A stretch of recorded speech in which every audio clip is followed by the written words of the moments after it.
Hello guys, so for today's challenge, your goal is to take a beautiful reflection photo. And over here behind me I have some puddles that I'm going to use as a medium to take beautiful reflection shots. And as you can see, as I get lower down, I start to, this reflection starts to begin to emerge in this sort of puddle. So your goal is basically to find a puddle or to find a body of water, maybe you're by the sea, or if you don't have a puddle, you can always actually create your own puddle by just getting a bottle of water and pouring it over on the surface. That's not going to completely suck up the water, otherwise you'll need like hundreds of bottles of water. So try and find a surface where you can pour some water on and actually start practicing reflection photography. So reflection photography is one of the best techniques out there. It's super easy to do, and it's a really creative and engaging process that I think you're actually going to fall in love with. You probably didn't realize that you could do this with your mobile, but you can get an absolutely amazing reflection shots with your mobile phone. So for example, if I were to just show you some shots here in my gallery before that I took here. So for example, here I took, with a person walking past, black and white, really nice sort of silhouette there, using ultra wide. Here's another one. Then I had some shots here with at the beach here, with the sun going down. So really nice sort of shots. Then I had here with some girls dancing around from Hare Krishna, and I basically flipped the photo afterwards to get this really nice cool effect. So that's another thing that you can do with reflection shots to really improve the photos and sort of make them more engaging. Here's another one by the sea, by the coast, with these three birds sort of lining up, and here's another one, and here's another one, more of a dark silhouette. So you can take some really amazing shots, and there's lots of different types of reflective surfaces you can find and use for your photography. And all you need to do basically is just play with the framing and follow a few simple guidelines and rules. And again, they're all just guidelines and rules, so be free to explore with yourself. But in terms of the sort of basic rules I'm going to show you, the first thing you want to do is actually you want to get really close down to the lens. You want to get really close down to the water so you get a really nice sort of reflection.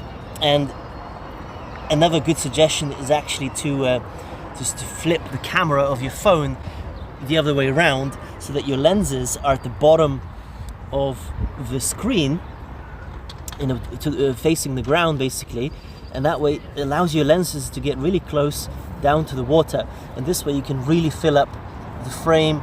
You can get a really nice great reflection shot.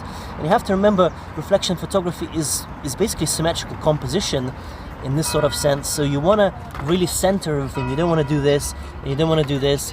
You want to really center that middle with the middle of the frame, and basically use the grid lines and line them up with strong vertical lines like I have with the tower here in the rule of thirds, and basically just wait and take your shots. Maybe you want to cut out this building, play with your framing. Maybe you want to take a shot like this. So really guys, up to you. So that's for you to sort of explore. Maybe you want to get all these buildings in there, so that's another type of shot you could do. So effectively, in terms of a quick summary, you want to basically get your lens really close down to the water, just basically wait for subjects to walk through. So I'm in this area where I've got lots of subjects constantly walking through, and I can even use basically burst mode. I can use other things when people are walking to capture them in the reflection, like let's say I'm doing here, for example. So use different lenses. For example, maybe you want to use the 1x here, and let's try and get the tower in there, see if it fits. I don't want to cut it off, but it could happen that I might just cut it off. So sometimes it doesn't fit. If it doesn't fit, you can always try and use portrait mode. So here we go, and I'm just basically pressing I'm using my both hands now, and I'm just pressing the shutter buttons at the bottom of the phone to actually capture these shots. And another thing you can do is you can use your hand, your fingers, you can tap the water to to create these ripples, to add this effect in your reflection, because you don't want your reflection to be a complete complete copy of your image, because that just is going to look weird basically. What's the point of doing that if you want the brain to realize that this is actually a reflection, and when you get that sort of feel in the image, it's a much better image than just a carbon copy reflection that's perfectly crisp. So one way to do that is to create ripples in the water. Maybe you have some wind whilst you're taking shots. Maybe you can use other elements in the puddle, like I have here. You see these tiles, so I have these sort of strong lines of these tiles, and you can actually see them in the water, and that kind of lets you know that there's something there. It's kind of the ground, right? Especially if I use the ultra wide, and I can position my camera to try and get some of these tiles in there, right? So for example, like this, to make it very, very clear that this is actually a reflection, and by using some elements on the ground. So that's a really, really big tip in terms of making much better reflection shots. You're trying to avoid the sort of carbon copies in your shots. And again, if your shot doesn't fit in, you can always use portrait mode like this with the cameras at the bottom, and you can take your shots like this as well. So another good example I have here, I'm going to move back a bit so I can get some of those tiles in there, and this way I can get a more interesting reflection shot. And you don't have to get the entire reflection there. Actually, it's a lot more creative and interesting when it's just a part of reflection. That middle ground there that's cutting off the tower is actually really great, because again, it allows me to see that this is actually a reflection.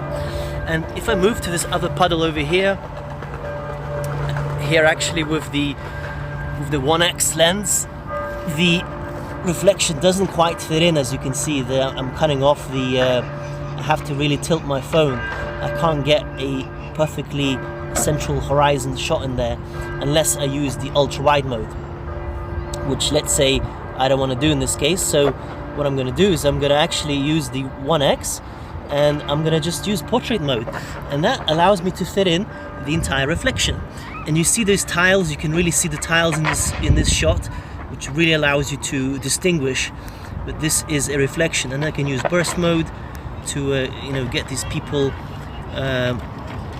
sort of walking through, and that's something that you can do. You can just basically set up here and wait, and you see how I have that lovely middle ground there between the building. Again, that allows me to distinguish that this is a reflection shot, and I'm lining up the grid lines with the building, with the vertical lines with the building here, so really centering everything and just basically waiting for people to come past. And that's basically, guys, how you take really stunning reflection shots, really making that distinguishing feature that this is a reflection, and maybe by using, maybe by tapping your hand in the water, or doing this, or maybe if it's a windy day, you'll naturally have some ripples in the water. And if you can't find any puddles, guys, you can always just bring a big bottle of water and actually create the puddles yourself. So that's another option. So basically, to sum it up, guys, get your phone lens really close down to the water. Use portrait mode if you can't fit things in. Also, really try and center the horizon and use the grid lines to align with strong vertical lines if you have that in your frame, and just basically wait for subjects to walk through like I have here, and simply take your shots. And make sure also, something as I noticed when you're taking reflection shots, is trying to focus, try and focus your shot. Actually use the, if you tap on the reflection part here, so if I tap and hold my, and lock my focus, basically exposure there, I usually will get better shots, because sometimes what happens is, because you're so close to the ground and to the water, and your lenses are so close, actually sometimes your camera has trouble actually finding where to focus, and sometimes you get this really, really blurry horrible reflections. So doing this, locking your focus and exposure, that can really solve that. So just bear that in mind. Usually most of the time you will get good photos without doing this. And don't be afraid to reframe your position. So for example, if I move to this side of the puddle, you see again now I have a completely different view of my reflection shot, and probably even nicer for some people. So don't be afraid to reframe your position and go 360 all around the puddle. That will allow you to get some more different perspectives in your shots. And another thing you can do, sort of last little tip, is if I actually go to the shot, one thing you can do is you can always press edit on the shot, and if I go to filters, and you can always make it black and white, you tend to get really nice shots when you do black and white sort of high contrast photos. They tend to make your reflection shots very, very nice, clear and crisp, and high contrast really brings out the clarity of sort of your main subject. So if I were to show you before some of the shots that I did here, and I just made them sort of black and white.